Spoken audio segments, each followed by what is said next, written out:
সামনে রমজান মাস, রমজানের চাঁদ দেখা। সহিহ বুখারীর বর্ণনা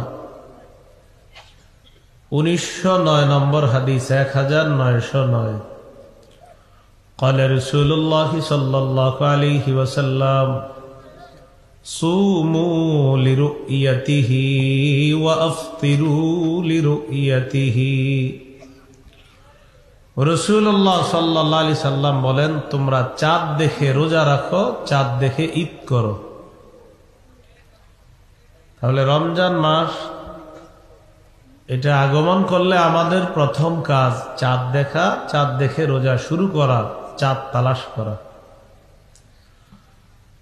এখন সবাই চাঁদ তালাশ করে ফেসবুকে আর টেলিভিশনে। উচিত হলো আকাশের দিকে তাকানো, চাঁদ তালাশ করা, এটা হলো উচিত কর্তব্য। 2 নাম্বার কাজ, চাঁদ দেখার পর দোয়া পড়া। তিরমিজির হাদিস 3451 নম্বর হাদিস। রাসূলুল্লাহ সাল্লাল্লাহু আলাইহি সাল্লাম যখন চাঁদ দেখতেন তখন একটি দোয়া পড়তেন, আল্লাহুম্মা আহিল্লাহু আলাইনা বিল ইয়ুমনি ওয়াল ঈমান ওয়াস সালামাতি ওয়াল ইসলাম রাব্বি ওয়া রাব্বুকাল্লাহ। রাসূলুল্লাহ সাল্লাল্লাহু আলাইহি সাল্লাম এই দোয়াটা পড়তেন নতুন চাঁদ দেখার পর।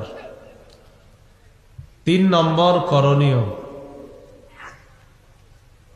রমজান মাসের যখন চাঁদ দেখলেন এই প্রথম রাতে তারাবির নামাজ আদায় করা। প্রথম রাতে তারাবির নামাজ আদায় করা। সহিহ বুখারীর বর্ণনা 2009 নম্বর হাদিস। قال رسول الله صلى الله عليه وسلم من قام رمضان إيمانا واحتسابا غفر له ما تقدم من ذنبه। রাসূলুল্লাহ সাল্লাল্লাহু আলাইহি ওয়াসাল্লাম বলেন, যে ব্যক্তি ঈমানের সাথে সওয়াবের আশায় রাতের বেলা রমজান মাসে সালাত আদায় করবে তার আগের সবগুলা গুনাহ মাফ। তারাবির নামাজ সাহাবায়ে কেরামের ঐক্যমতে 20 রাকাত তারাবি পড়ব, এটা সাহাবায়ে কেরামের ইজমা, ঐক্যমত এই কথার উপর। তারাবি ধীরস্থির ভাবে পড়ব, সময় নিয়ে তারাবি পড়ব। যত বেশি সময় নিয়ে তারাবির নামাজ পড়া যায় আল্লাহ তৌফিক দান করেন। 4 নাম্বার, তারাবির নামাজে কোরআন তেলাওয়াত করা।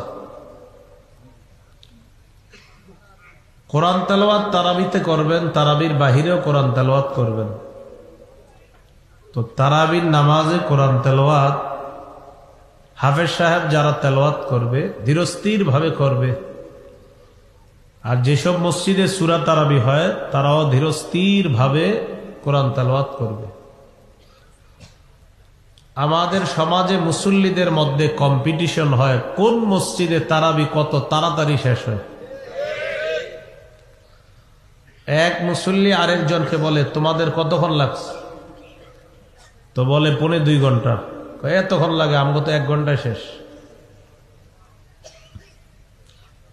যিনি বলবে আমাদের 1 ঘন্টায় শেষ, আপনি বলবেন আলহামদুলিল্লাহ, আল্লাহর দয়া 45 মিনিট বেশি তোমার চাইতে আল্লাহ আমাকে 45 মিনিট বেশি তার ঘরে থাকার তৌফিক দান করছে।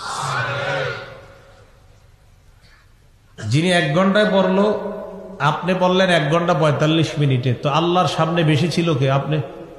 তো এটা কি খুশির কথা না?